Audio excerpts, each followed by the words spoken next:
Muy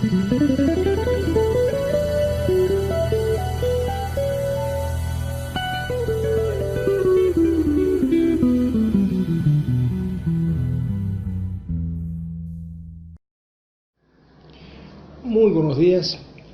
Nos toca ahora hablar sobre algunos hitos históricos que nos ayudan a entender la importancia del planeamiento estratégico. Y es cómo ha evolucionado de lo militar al gobierno y a la sociedad civil el concepto de planificación.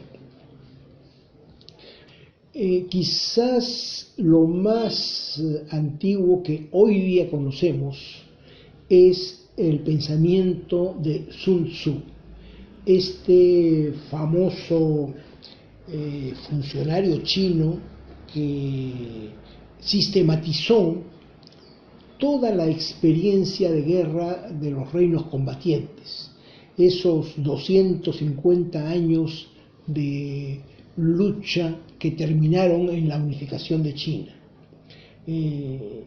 Este estratega, cuyo pensamiento sigue vigente, tuvo una frase conocida que me gustaría repetir: el supremo arte de la guerra es someter al enemigo sin luchar.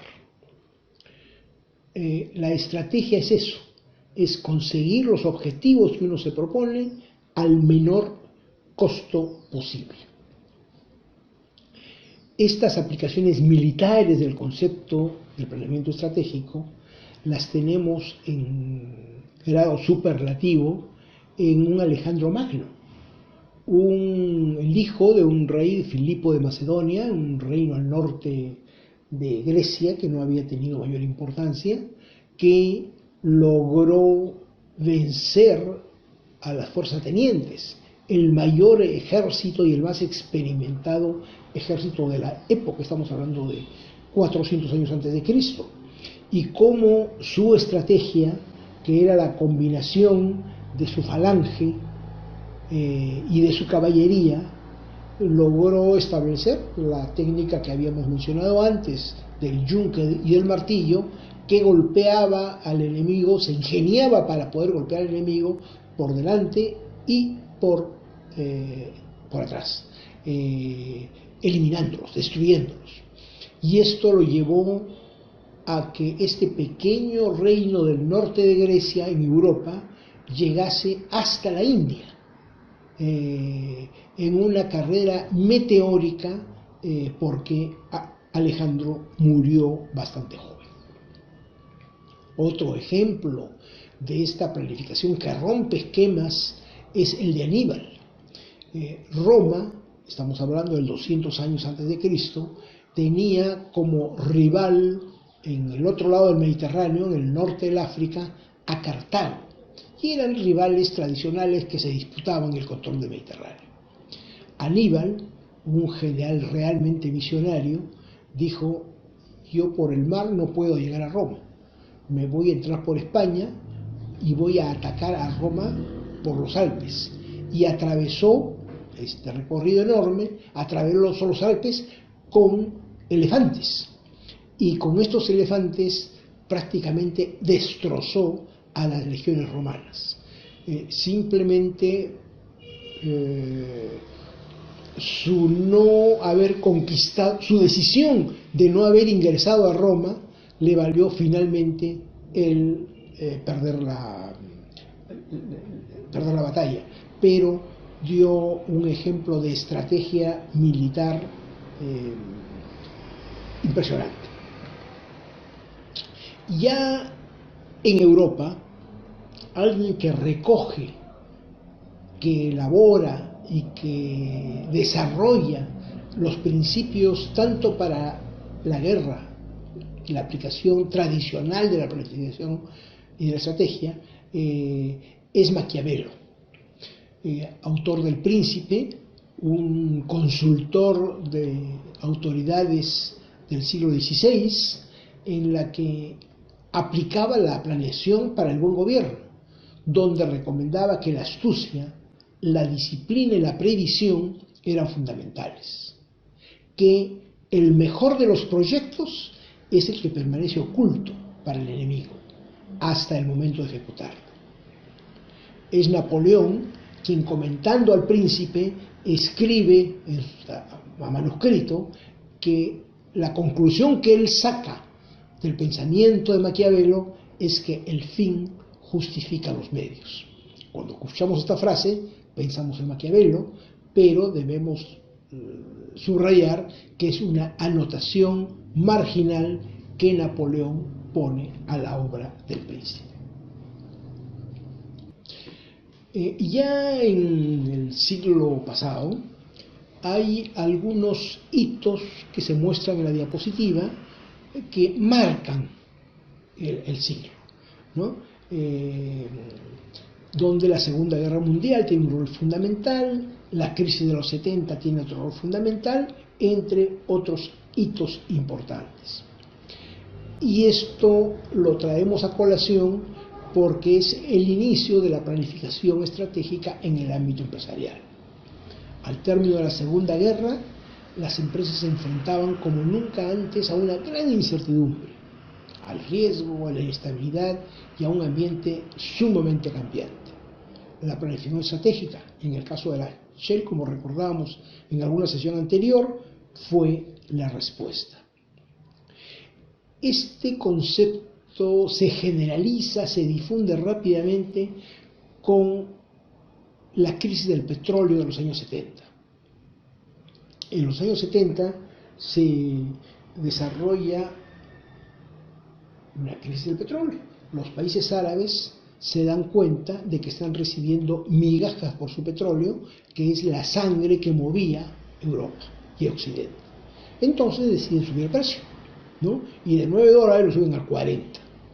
Esto genera un invierno espantoso en Europa, donde la gente se moría de hambre, de frío, porque no podían pagar la calefacción. Y genera simultáneamente dos fenómenos económicos no acostumbrados, no previstos. Una inflación, que ya la ciencia económica había encontrado la forma de solucionarla, pero en simultáneo con una deflación. Este contexto hace replantear el rol del Estado y el rol del mercado. Los años 70 son muy importantes porque entonces esta necesidad de planificar frente a la incertidumbre se hace prácticamente norma en el mundo empresarial. En el Perú, y hablo en este momento al sector público, tiene también una pequeña historia. El año 62, motivado, pues todos lo saben ustedes, por la Alianza para el Progreso, se inicia el Instituto Nacional de Planificación. Se va desarrollando, se expande mucho el gobierno militar, hasta que llega Fujimori y el año 92 lo desactiva. Tuvieron que pasar más de 10 años para que el CEPLAN, el Centro Estratégico de Planeamiento, vuelva a constituirse y está aún en esta etapa de ir ganando espacios de decisión. Una característica que diferencia el sector privado, la planificación del sector privado del sector público, es que en el sector privado la competencia es fundamental, es un elemento clave. En el sector público se da competencia, pero del país respecto de otros. Al interior del país, los distintos sectores, las distintas entidades públicas que planifican, debieran estimular más que la competencia, la colaboración. Esta es una diferencia grande en estos dos acercamientos a la planificación en el sector privado y el sector público. En el sector público hay dos conceptos que se manejan mucho: el de gobernanza, el de gobernabilidad primero y el de gobernanza posteriormente. Gobernabilidad es la capacidad del Estado, que tiene los instrumentos, los técnicos, los mecanismos para dirigir la sociedad. Pero en sociedades democráticas, en sociedades donde el Estado gestiona el sector público, pero el sector privado o el sector de la sociedad civil es autónomo, puede estar de acuerdo o no con lo que planifica el Estado. Entonces, a esta articulación entre lo que quiere el Estado y la necesidad de convencer a la sociedad civil y el sector privado para que todos en conjunto marchen en una dirección, es lo que se denomina la gobernanza, la posibilidad de articular no solamente la acción del Estado, sino en alguna forma incorporar, sumar las energías del sector privado y del sector no público. Estos conceptos de planificación hoy día están totalmente generalizados y queremos referirnos al Perú porque es donde nosotros nos movemos. Es así que en las regiones, todas las regiones planifican.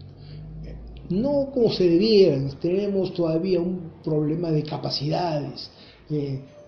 Muchos lo hacen por cumplir una norma y que después la archivan en la biblioteca, pero se planifica. Y este es un fenómeno que hay que incentivar y que hay que hacerlo que funcione. Los gobiernos locales, las municipalidades igualmente lo hacen, las ONGs, las universidades, como en la que estamos en este momento, o las iglesias. Es muy importante que planifiquen a efectos de conseguir sus objetivos.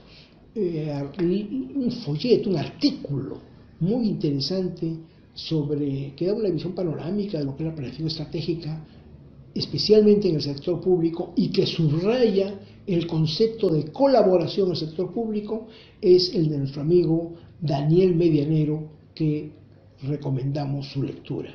Corta, ágil e importante. Gracias.